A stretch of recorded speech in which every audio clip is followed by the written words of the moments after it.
It's been a decade of signs and wonders. 10 years. It's pretty extraordinary. It is just the most remarkable achievement. Hello বন্ধুরা, আমি বিকাইলাল বং pop টক চ্যানেলে সকলকে স্বাগত জানাই। গত 2019 সালে অ্যাভেঞ্জার্স এন্ড গেম রিলিজ করেছিল। ওই মুভির মাধ্যমে বলা চলে এক প্রকার এমসিইউ এর ফেজ 3 তথা দি ইনফিনিটি সাগা শেষ হয়েছিল। যদিও এই সাগার শেষ মুভি ছিল স্পাইডারম্যান ফার ফ্রম হোম।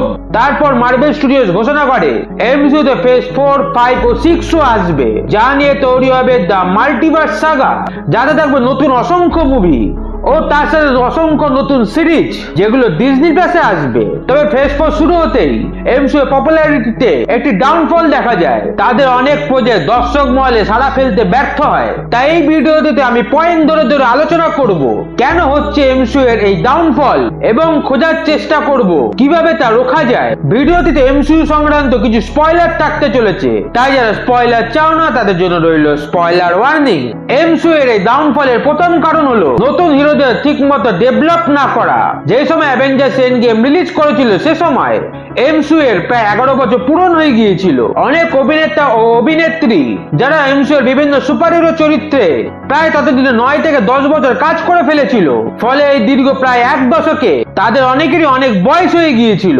একটু সুপারহিরো চরিত্র করতে গেলে যে বডি ফিটনেস দরকার তা তাদের ধরে রাখতে সক্ষম হচ্ছিল না। ফলে অনেককেই না চাইতে এমসিইউ থেকে বিদায় নিতে হয়। যেমন এন্ড গেমে টনি স্টার্ক ও নাতাশা রোমেরোভের চরিত্রকে মেরে ফেলা হয় এবং স্টিভ রজারকেও টাইম ট্রাভেলের মাধ্যমে বৃদ্ধ করে দেওয়া হয়। ফলে Robert Downey Junior, Scarlett Johansson ও ক্রিস ইভান্সের মতো অভিনেতারা সেই সময় এমসিইউ কে বিদায় জানায়। তাই এরপর Iron Man, Captain America, Black উইডোর মতো চরিত্রদের শূন্যস্থান পূরণ করতে মার্ভেল স্টুডিওস ব্যর্থ হয়। মার্ভেল স্টুডিওস ফেজ 4 থেকে তাদের বিভিন্ন মুভি ও সিরিজে মাত্রাতিরিক্ত নতুন সুপারহিরোদের আনতে থাকে, যা ছিল মস্ত বড় ভুল। এমসিইউ শুরুর দিকে 5-6টি মূল চরিত্রের উপরই বেশি ফোকাস করত, ফলে দর্শক তাদের সাথে ভালোভাবে কানেক্টেড হতো। তবে ফেজ 4 থেকে সুপারহিরোদের সংখ্যা বাড়াতে গিয়ে তারা ঠিক মতো ক্যারেক্টার ডেভেলপমেন্ট করতে ব্যর্থ হয়।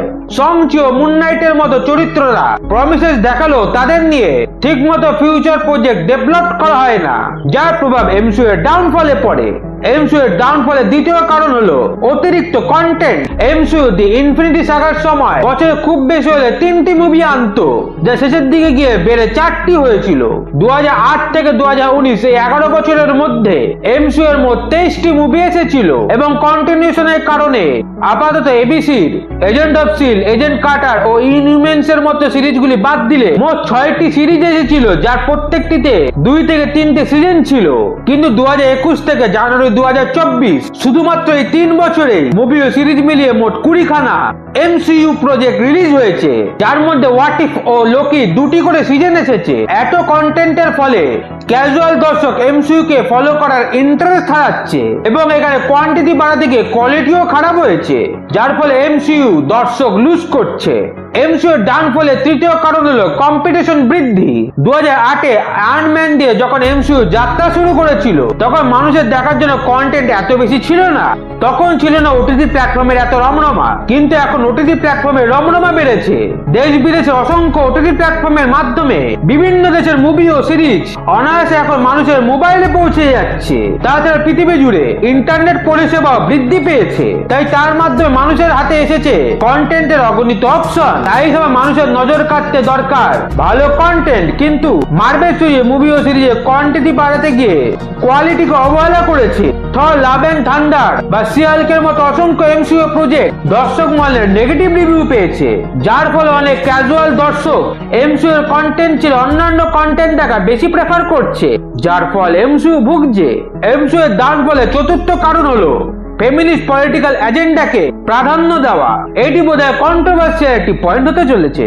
আমি মনে করি সুপারহিরো জনরাতে অবশ্যই ফিমেল রিপ্রেজেন্টেশন দরকার। ভালো ফিমেল সুপারহিরো চরিত্র বিভিন্ন মুভি ও সিরিজে এলে মহিলা দর্শকরা সুপারহিরো জনরাতে আগ্রহ দেখাবে। কিন্তু কিছু শুধু ফেমিনিস্ট আছে যারা এন্টারটেনমেন্ট ইন্ডাস্ট্রিতে ঢুকে পড়েছে, যাদের মূল উদ্দেশ্য মুভি ও সিরিজের মাধ্যমে তাদের টক্সিক ফেমিনিস্ট আইডিওলজিকে প্রমোট করা। নারী জাতি দোষ গুণের ঊর্ধ্বে, সব দোষ পুরুষ হিরোদের উপর চাপিয়ে দেওয়া ইত্যাদি। এমসিইউ তো তারা তাই করছে। দি মার্ভেলস, মিস মার্ভেল বা সিক্রেট ইনভেশনের মতো বিভিন্ন প্রজেক্টে তারা এমন কিছু ফিমেল সুপারহিরোকে এনেছে যাদের ক্যারেক্টার ফ্ললেস, তাদের কোনো দোষ ত্রুটি নেই, তারা ওভার পাওয়ার এবং সব প্রজেক্টে সব পুরুষকে নয় ফেলিয়ার নয়তো ইভিল ও নারী বিদ্বেষী দেখানো হচ্ছে। এসবের চক্করে তারা ক্যারেক্টার ডেভেলপমেন্টকে অবহেলা করছে, যার ফলে মেল অডিয়েন্স তো ইন্টারেস্ট হারাচ্ছেই, তার সাথে ফিমেল অডিয়েন্স ওই ফিমেল চরিত্রগুলোর সাথে নিজেদের রিলেট করতে পারছে না। কারণ ভালো মন্দ মিলিয়েই মানুষ, তাই কাল্পনিক চরিত্রকেও তার দোষত্রুটি মুক্ত চায় না, ফলে তার নেগেটিভ ইম্প্যাক্ট এমসিইউ এর উপর পড়ছে।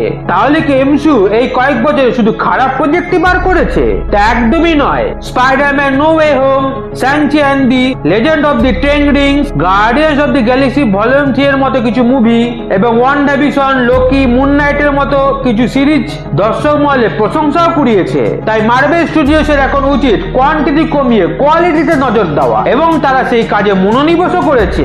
2024 এখনো পর্যন্ত এমসিইউ এর মাত্র একটি সিরিজ এসেছে এবং এবছর এমসিইউ এর আর মাত্র একটি মুভি ও একটি মাত্র সিরিজ আসবে, যা যথাক্রমে ডেডপুল অ্যান্ড উলভারিন এবং আগাথা অল অ্যালং।